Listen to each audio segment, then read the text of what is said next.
Welcome, friends, to this episode of NTB Dialogues, 90 for 90 series, the Global Voices series. And we have amongst us two very special guests, actually. One, of course, is an old friend, a very widely, globally respected TB scientist, and a person who has really done amazing work in a country which has a very high burden of tuberculosis, but also a TB and HIV, and so many risk factors, despite so many challenges. Dr. Kogie Naidoo, she is a very well-known person. Probably all of us will already be aware that she is the deputy director and the head of the treatment research program at Center of the AIDS Program of Research in South Africa, CAPRISA. So welcome, Kogie. Real honor to have you amongst us. Thank you, Bobby, and it's really a pleasure to be with you this morning. Thank you. Thank you. Thank you so much, Kogie. We have amongst us Ashok Ramsarup. That is, he has been a luminary, huge personal inspiration for so many journalists and media people, not only in South Africa or African continent, but also Asia. One of the testimonies is he was awarded a special prize by a US-based organization for his contribution to advance using media, using SABC, Lotus FM Newsbreak to advance peace between India, Pakistan, and other countries in South Asia many years back. So welcome, Ashok Bhai. Ashok Ramsarup is a senior journalist. Ashok Bhai, thank you. We are very grateful. We knew that you underwent an important health procedure last week, but despite that, you are here. This speaks volumes about your commitment. Welcome, Ashok. Thank you kindly, Bobby G. Appreciate this. Yes, please. Can you, please go ahead. Let us know more about, you both come from Durban. Let us know more about Professor Kogie Naidoo. Over to you. Sure. Thank you so much, Bobby. TB has been a major public health challenge since the late 1800s. South Africa is one of the 30 high TB burden countries that account for 87% of the global burden. Meanwhile, half of our TB patients are also living with HIV. This means that any strategy that does not address both the TB and HIV epidemics will not succeed. This year, the theme in the fight to end tuberculosis is yes, you and I can end TB. This message serves as a clarion call for individuals, families, and communities to play a role in the fight against TB. Recent progress in TB vaccine development offers a glimmer of hope in our journey towards TB eradication. TB is curable if patients stay the course till the end, eat healthy food, and live a healthy lifestyle. Then we can indeed end TB. We are now joined by Professor Kogie Naidoo.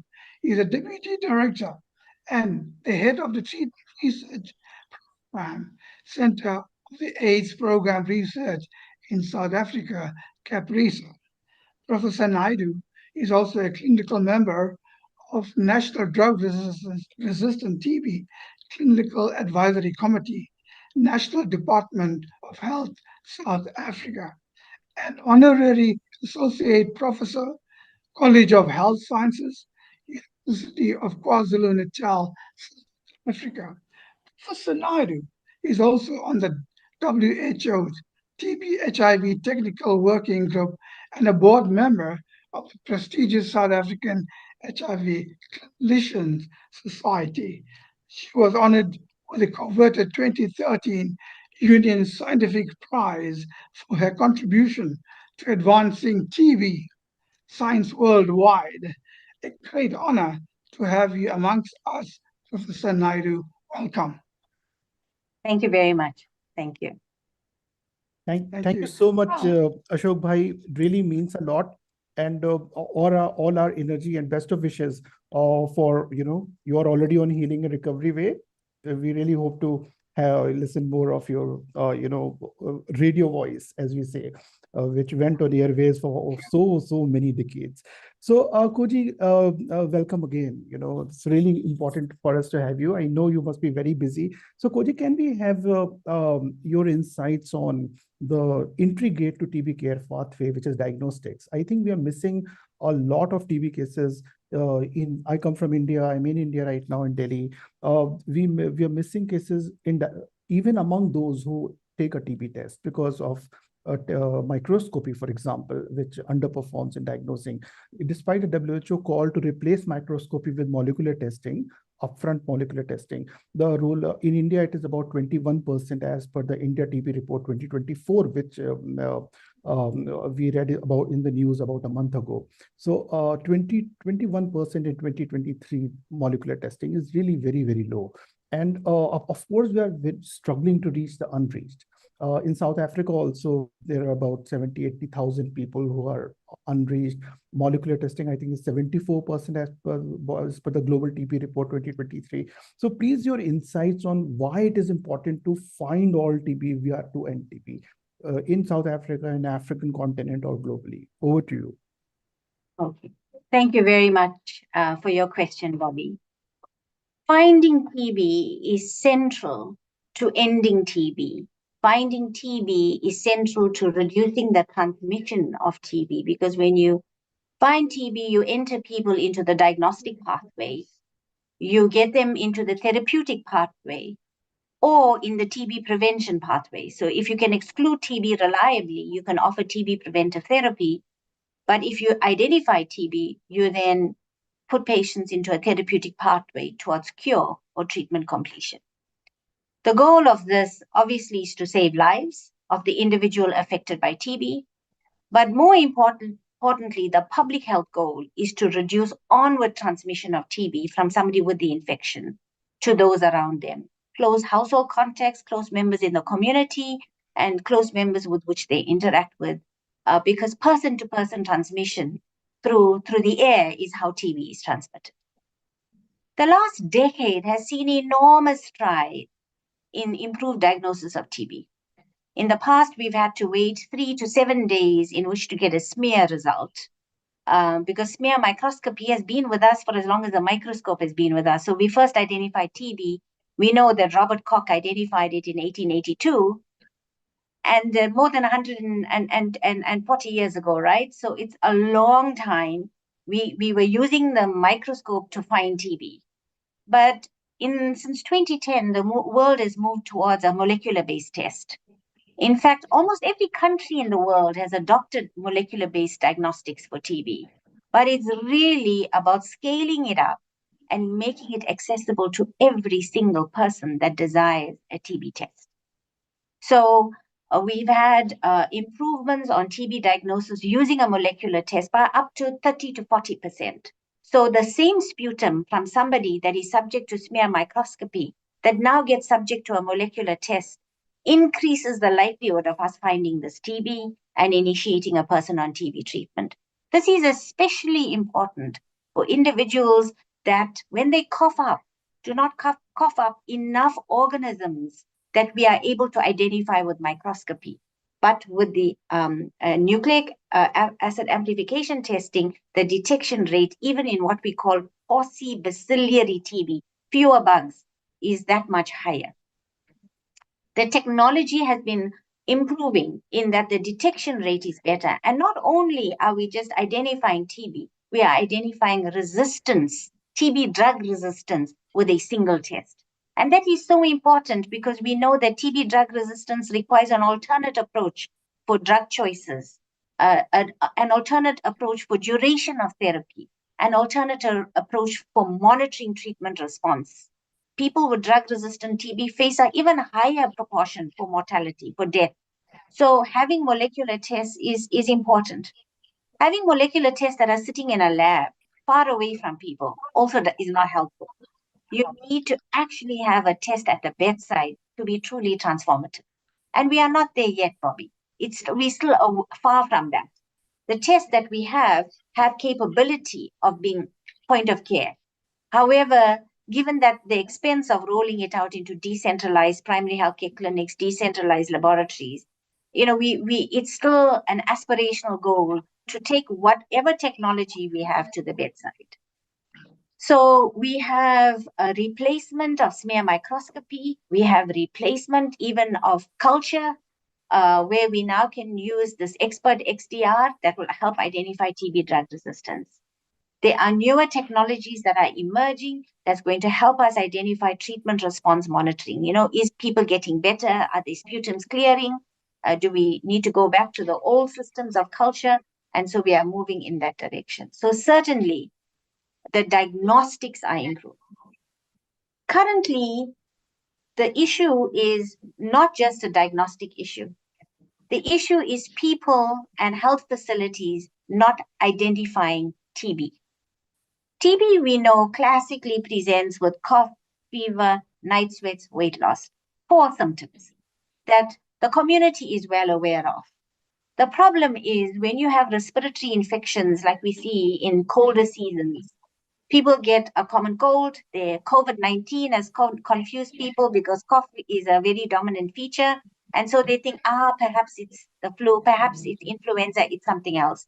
And so they delay seeking care and they try all the alternate remedies. And I know in India, people would rather seek healthcare that's alternative rather than going to allopathic services to seek a diagnosis and seek a treatment linked to the diagnosis. So the issue then is people self-identifying that perhaps I need to go and have a diagnostic test. It's those family members of a diagnosed TB patient that don't yet know that if there's a family member diagnosed with TB, the whole family needs to be screened. If there's a colleague at work that's been diagnosed with TB, everyone working with that colleague in close proximity should go and get a sputum test for TB. And then there are those that do not have the classic symptoms of cough, fever, night sweats, and weight loss, where they may present only with weight loss, only with loss of appetite. They don't have the classic respiratory symptoms. And we've seen that in our own country, where 67% of our patients in a recent national prevalence survey did not have features of TB.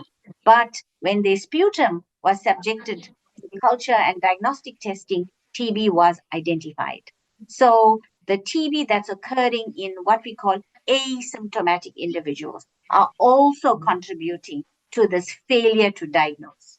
We think that the gap between diagnosis, between the burden of TB in the community and those that seek a molecular test or seek a test for diagnosis is about 30 to 40% in some settings.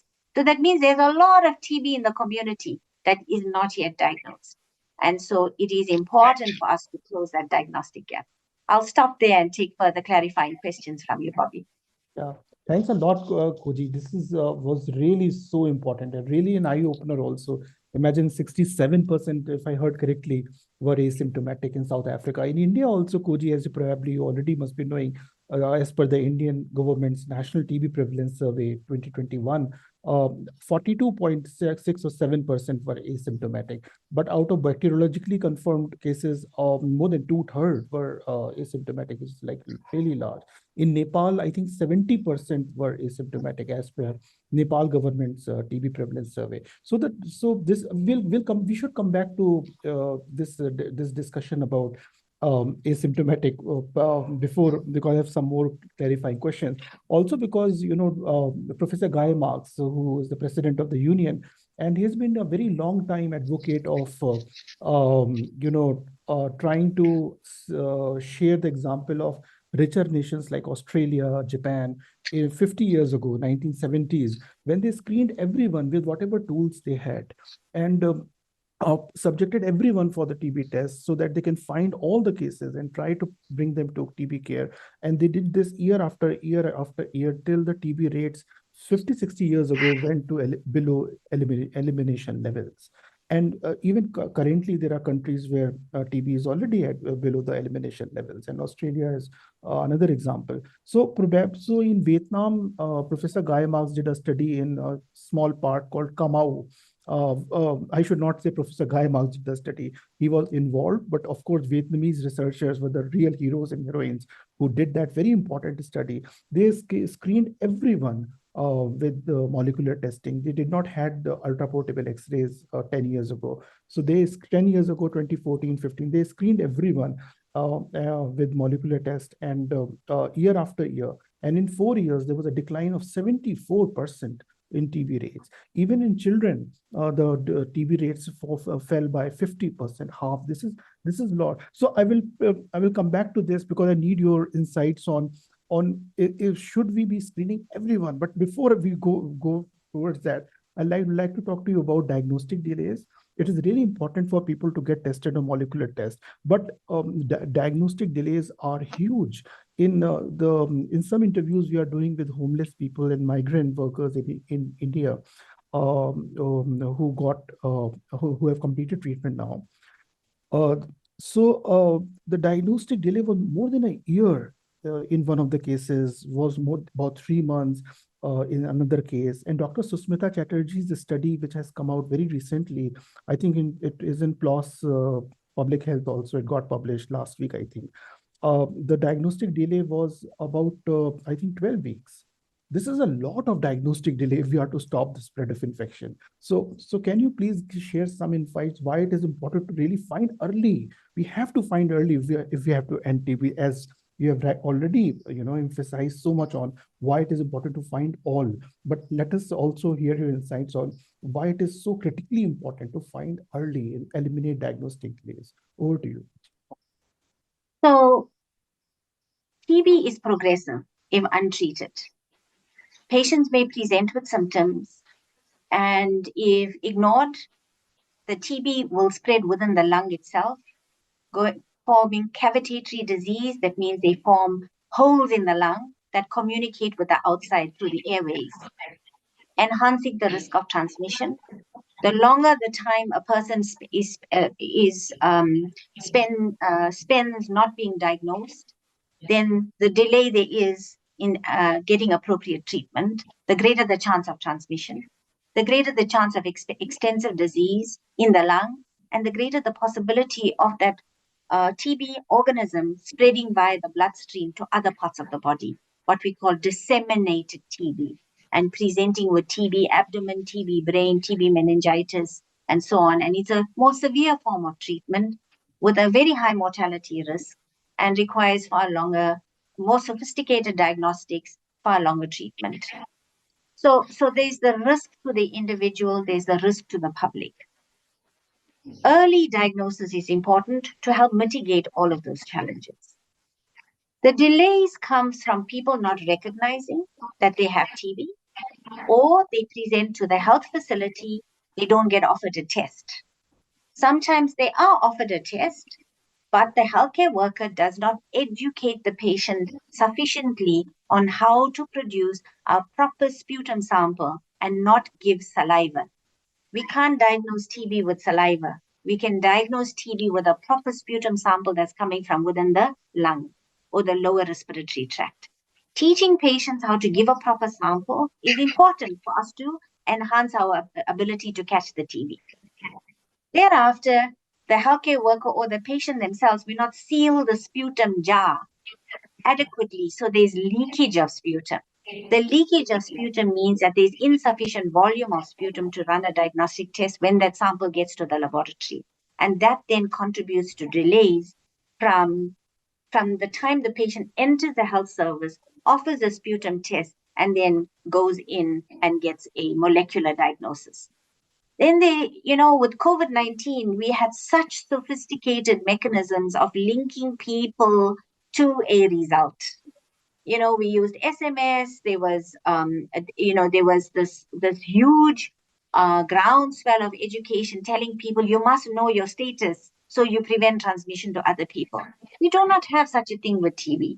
So a test result may be available, but if a patient, for whatever reason, financial, social, health reasons, cannot get to a health facility, they're not accessing their result.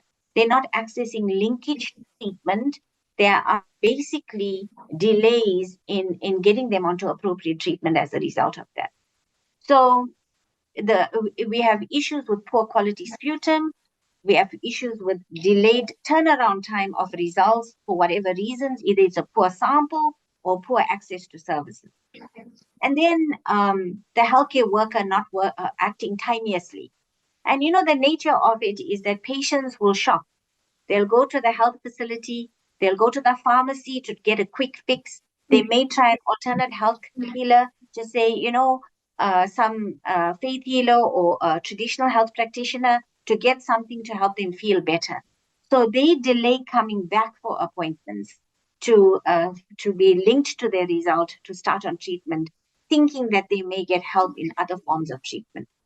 It's a part of our education of the public is that TB is caused by an identifiable organism. There is a set way in which we treat it. People need to start and end therapy in order to eradicate it from the body. So all of this is part of it's similar to the education we got from COVID-19, mask, stay at home, try non-pharmaceutical interventions, limit onward transmission, and so on. So there was good health education around that, but we're not doing the same for tuberculosis.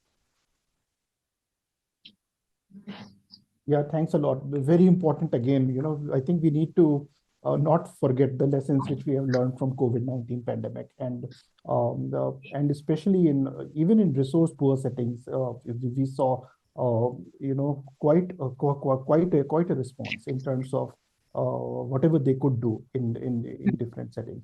Kogie, I'm not sure whether you are aware of this or not, but the silver lining of the dark pandemic was that in India, the molecular testing got rolled out very, very rapidly because of the pandemic. Actually, before the pandemic, the government of India had already, deployed point of care molecular test and decentralized WHO recommended one, which is battery operated and lab independent across the country for tuberculosis before the pandemic had struck us, and healthcare workers were undergoing training and stuff. And when the lockdown got implemented, I think in March 24 or 2020 or something, 3 or 4 days after, ICMR validated it for COVID-19. So we already had these machines across the country, which was supposed to be used for tuberculosis, which eventually ended up getting used for TB as well. But we had those point of care battery operated machines, which can be deployed at the border, without any lab infrastructure. It's called TrueNat.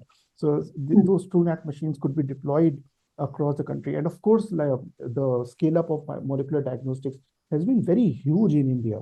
But when we look at the total number of tests done, then of course it is just 20%, 21% as of now. But we really hope that the scale up happens way faster.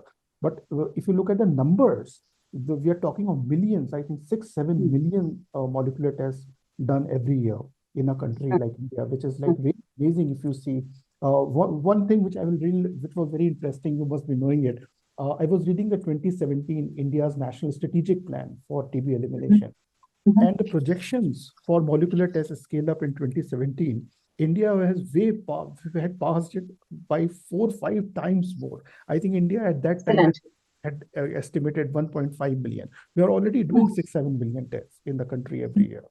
So it's really amazing to see. So it's excellent. It's excellent to hear, Bobby. But perhaps that needs to be linked with a strategy of directing the testing to those that will most likely benefit to improve your yield of positivity, the positive yield, the targeted testing. So it's wonderful to have widespread access to molecular testing. But how do we ensure that we get the best results from it? And part of this is having a very good insight as to who is being diagnosed with TB. Are these children, vulnerable children under 5, a household member of an index TB patient? Is it a family member? Is it people living with HIV? Is it diabetic patients or those on some sort of immunosuppressive therapy? Is it your homeless population, or your malnourished population? How do you direct the test? And perhaps not wait for symptoms like we've discussed and touched on briefly, that we offer targeted universal testing irrespective of symptoms, because that's how we're going to break the back of this epidemic, is to try and catch as many people as we can, even before they show symptoms, so that we can curb transmission, onward transmission. Bobby? Yes, Shobhai, please. What I'd like to know, is the government doing enough to combat TB?